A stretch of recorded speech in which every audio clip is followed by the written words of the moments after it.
Hello guys, welcome to today's lesson on electric circuits. We are going to be doing a June 2023 question paper. Okay, let's get straight into it guys. The first thing I want to do with you is I want us to sort of analyze the circuit and then we can get into the questions. Now, what do I know? What do I see here? I'm seeing a parallel branch. I'm not going to read the question. I think you can read it yourself. But what do I see here? I see that there's a parallel circuit over here, okay? And there's a series circuit basically, which is this part over here, okay? Now, what happens is that I'm going to have say let's say this is my current over here. Let's say this blue line over here is my current. When my current gets to this point over here, okay, when my current gets to this point, it's gonna split, right? It's gonna split. The current is gonna split, and some of the current goes into this pathway, okay, into the first pathway. The other current goes into this pathway, okay. Let me use different colors. And those currents, or the current in each pathway, is gonna be different. What makes the difference is based on the resistance, okay. If the resistance is smaller, there's gonna be more current. If the resistance is bigger, there's gonna be less current. So just by analysis, I know that my current in this 3 ohm pathway over here, okay, my current in this pathway, okay, my current in that pathway is gonna be more than my current in this other pathway. Why is it more? Because the first pathway is only 3 ohm, but the second pathway, if you look at it, is 7 ohms of resistance. Okay, so the current in the first pathway is gonna be larger than the current in the second pathway. That's the first thing. Now the second thing is that I want to see what's happening with my voltage. My voltage, the voltage that I have in the external circuit, okay, which is the circuit outside of this part here. Sorry for that. Okay, which is the circuit outside of this battery over here. So everything outside of that box is my external circuit. Now, what's happening? In my external circuit, the voltage is, let's say it's 10, okay? When it gets to this point, each branch is gonna get 10, okay? So if I said my voltage in the external circuit was 10, this branch is gonna get 10, and this branch is gonna get 10. This is because there are no resistors in parallel, okay? in the series circuit, okay? There's no resistor over here, there's no resistor over here. So the voltage in the external circuit is the same as the voltage in the parallel circuit. I hope that makes sense. Okay, now I know that in each branch the voltage is the same. So if I wanted the reading on this voltmeter, I know that I would use the voltage that is over here, okay? Or it would be the same as the voltage across a voltmeter over there, okay? And think of it, why put it across both conductors? Why not just the 2 ohm conductor? What happens is that this part over here forms its little own series, okay? So although the voltage in the entire branch is the same, the voltage for this resistor, the voltage over here, is not going to be the same as the voltage over there. That one is not the same. This creates its own series circuit inside the branch, okay? So the voltage across the two of them, across each of them is different, but across the entire branch now, across the entire branch, that's the one that's the same as the voltage in the top branch, okay? I hope that part makes sense. So now that we've done our analysis, let us get into the questions. Okay, the first question, state Ohm's law in words. Well, Ohm's law tells us that the potential difference across a conductor is directly proportional to the current in the conductor at constant temperature. Constant temperature, this over here, is basically telling me that resistance is constant. Okay, my R is constant. Now, I have a formula that tells me that V is equal to I times R. Okay, and what this formula is telling me, or what this definition is telling me, is that if R is constant, if R does not change, and I change I, okay, if I increase I, what's going to happen to V? V is going to go down. If I increase I, V is going to increase. If I decrease the current, voltage is also going to decrease. Okay, so whatever I do to I happens to V also. That's what the definition is telling me, that the potential difference, the voltage, changes proportionally with the current. Okay, if I increases, voltage increases. If I decreases, voltage decreases when R is constant temperature. Okay, I hope that makes sense. 8.2, both switch S1 and S2 are closed, and the reading on the ammeter is 1,5 amperes.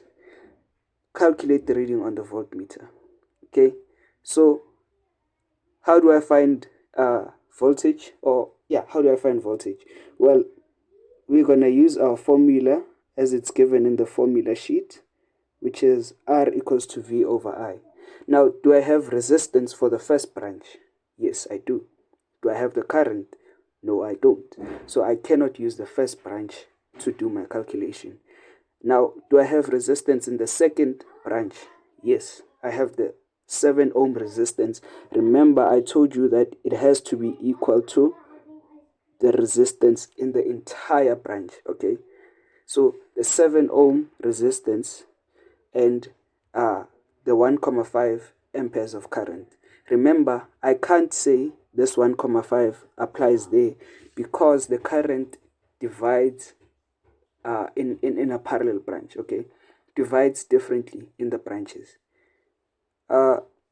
So let's substitute and see. Okay, our resistance, we said that it's 7. The total resistance in the branch is 7. Voltage divided by the current, which is given as 1,5. Okay, and this should give us an answer of let me see, 10,5 volts. So what this is telling me is that in this branch, in this entire branch here, okay, there's 10,5 volts in total. And that 10,5 volts is gonna be the same in this branch over here. Okay, it's gonna be the same.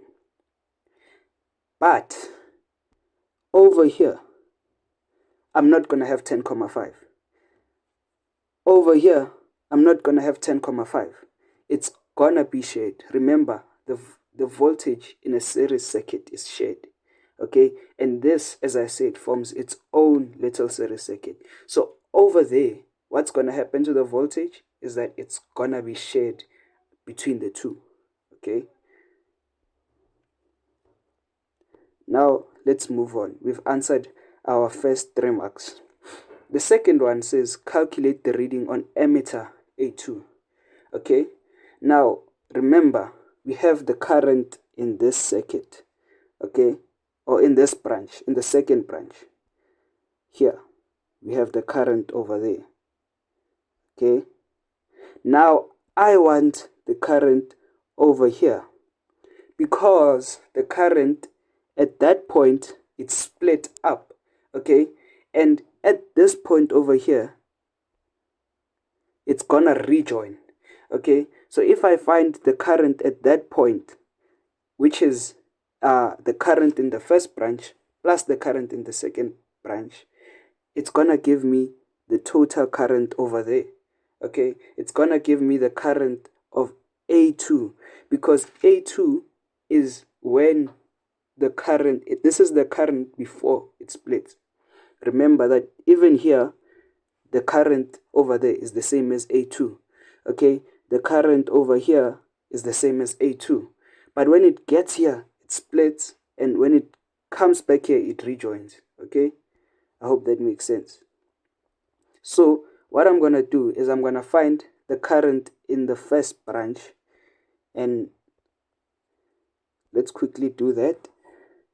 We're going to substitute into the same formula. R is equals to V over I.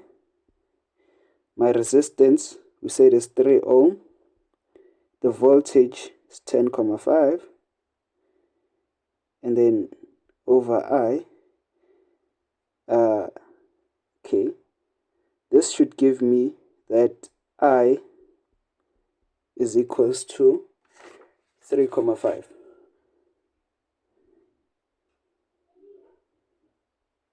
amperes. Okay, let me fix that over there. I is 3,5. So look at this, it makes sense. In the first branch I have 1,5 amperes, or in the second branch I have 1,5 amperes, and in the first branch I have 3,5.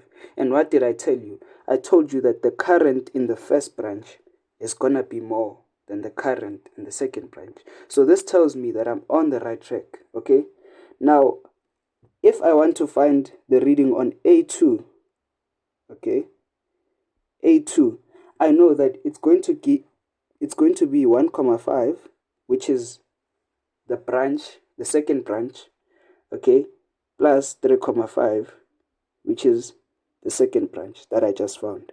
And this should give me 5 amperes. Okay, now the power dissipated by the resistor of 3 ohm. Okay, here, this is an easy question. Power, you have these formulas in your formula sheet. Power, you can use I squared times R, or you can use the other ones. I'm just going to use this one. The current squared is 3,5 squared times 3, which is 36,75 watts.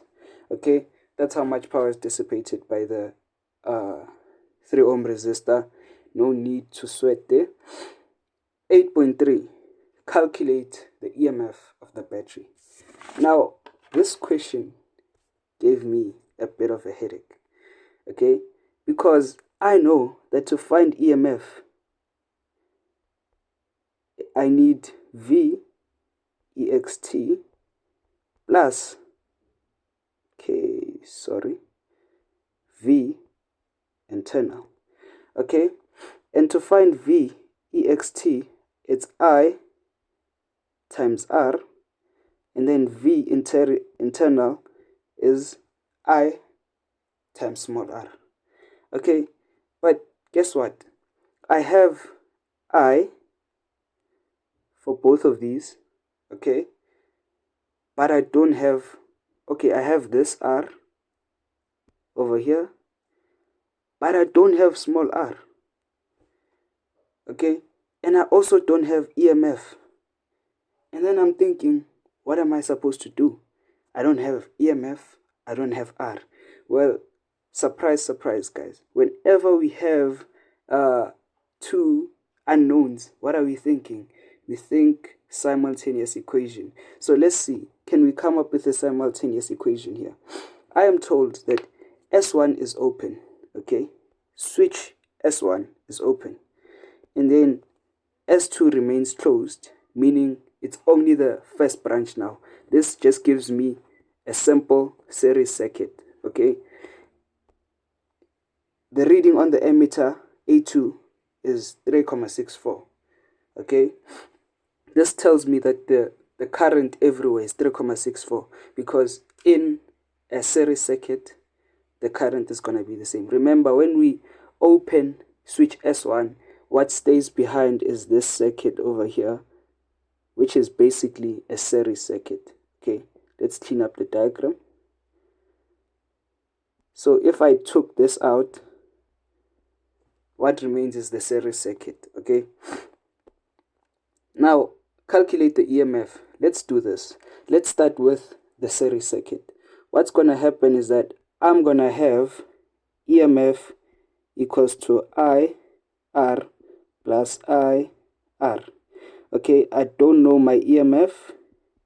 I know my current is given as 3,64. My resistance is 3 ohm. The current again is going to be 3,64. Remember, in series, the current is going to be the same. And then small r. Okay? And then what I'm going to do is I'm just going to simplify this. And I'm going to get 10,92 plus 3,64 small r. Okay? This is formula number 1. Now, remember, before I opened switch S1, I had, I could find the total resistance of the, okay, let me erase this. Okay, before I closed S1, or I opened S1, I had everything closed. I can find the resistance, which is the R exterior. I can also find, I know the current for A2, okay? And then the only thing I would need would also be E and small r, okay? So I can create another equation. So let's start by finding the total resistance, okay? I'm going to say 1 over Rp, okay? 1 over Rp is equals to 1 over 3 plus 1 over 7. This 7 comes from those two resistors, okay? And then this should give me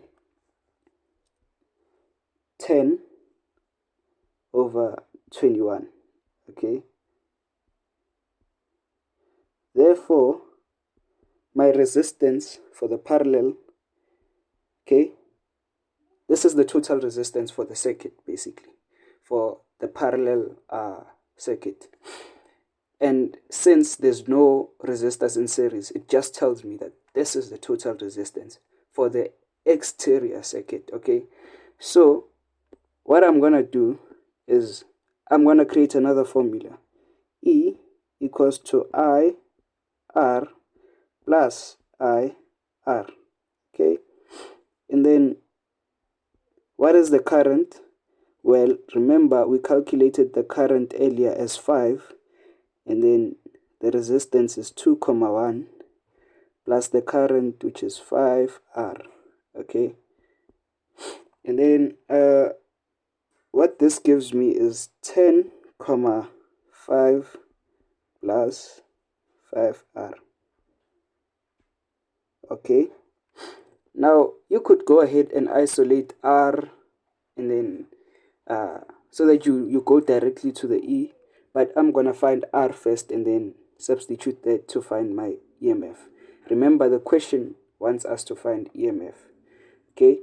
So what we're gonna do is we're gonna equate 10,92,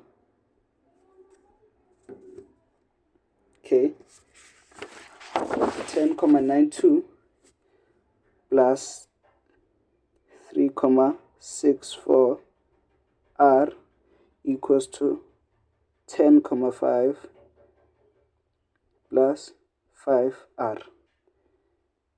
What this gives me is 0,42 equals to 1,6R. How did I get here? You can get there, guys. This is the simple part where we're just doing some, I believe it's a bit of algebra, okay? So my small r, which is my internal resistance, okay, it's the resistance over here. This is the resistance inside the battery. Remember, internal resistance is internal. It's inside the battery. Okay. It's 0.31. Internal resistance is very small. Okay. And then if I substitute this into my EMF formula, either of them, EMF is, okay, E is equal to 10.92 plus 3.64, small r 0.31. Okay, this should give me a reading of 12.05 ohms. Okay, 12.05 ohms. Okay, now moving on to the last question, which says switch S2 is now opened while switch S1 is closed. And then we are asked, how does the reading on the voltmeter change? Choose increase, decrease, remain the same. Okay, switch S2 is open. Okay, so basically this entire part here is cut off. Okay, and we are asked to look at the voltmeter. Now, what is the voltmeter measuring? Okay, that's our question. What is the voltmeter measuring? Well, if you look at this connection, this voltmeter is basically connected like that. If you look at it carefully, it's the same as a very common scenario we used to get, okay, where we have V and it would look like that. It's basically the same thing. It's just that now it looks a little bit different, but it's the same connection. Okay, so if you look at this, this tells me that V is the voltage for the external circuit. Okay, so I want to know what's happening to V for the external circuit. Okay, what's happening to my voltage in the external circuit? Well, I know that E equals to V ext plus V plus the voltage for the internal circuit. Okay, this is what I know. So if I want to know what happened to my voltage for the external circuit, then I want to know what happens to my EMF, okay, and I want to know what happens to my voltage, my internal volt, okay, or my lost volt. We call this lost volt. Okay, I want to know what happens to my lost volt and my EMF. Well, I know that EMF is gonna stay the same. Remember, EMF is that little label that tells you that this is a 9-volt battery, or it's a 1.5, or it's a 3-volt. So it doesn't change for a particular battery. Okay, so even in this case, the EMF is the same. Now, what makes up my internal volts? Because now I know that if I know whether the lost volt change or not, then I know whether my internal or external volt changes. Okay, yes. Now, V internal, this is my lost volt, okay, is equals to I times small r. Small r is the same. Okay, the internal resistance did not change. They did not tell me that it changed, so I know that it's the same. So what happens to my current passing through that resistor over there? Okay, the internal resistor. Well, I want to know what happens to the current. And how can I know what happens to the current? I'm going to ask myself, what happens to the total resistance of the circuit? Well, I know that my total resistance is this resistor plus this resistor plus small r. Okay, so my resistance is equals to 7 plus r. Okay, but I'm gonna compare this now to the resistance before. Okay, the resistance before this was 3 ohm. If you look at this question where switch S1 was open, you'll remember that our resistance was 3 ohm, okay, plus, okay, let me do that. Resistance is 3 ohm plus R. Now if you compare, you'll realize that our resistance increased, okay, that the resistance increased. That's what you'll realize, our resistance increased. Now if resistance increases, what happens to the current? Well, we know that our current decreased. Okay, we know that our current decreased. So if our current decreases, then what happens to our lost volts? Okay, here, if current decreases here, okay, what happens? Well, we know that this is also going to decrease. Okay, voltage is directly proportional to current for constant resistance. Okay, so if current decreases, our lost volts decrease. And think of it, your lost volts decreases, meaning you are losing less. So what's going to happen to the voltage in the external circuit? Well, V ext increases. So if you were to write this in your exam for 4 marks, you would say R increases, or R increased, current decreased, and then you're going to tell me that my lost volts, okay, you're going to tell me that my lost volts or my voltage for the internal circuit decreased, and then you're going to tell me that my voltage for the external circuit now has increased. Okay, so your answer here is increases. That is it for the lesson. Thank you guys for watching, and please do subscribe and support the channel if the videos are helping you out.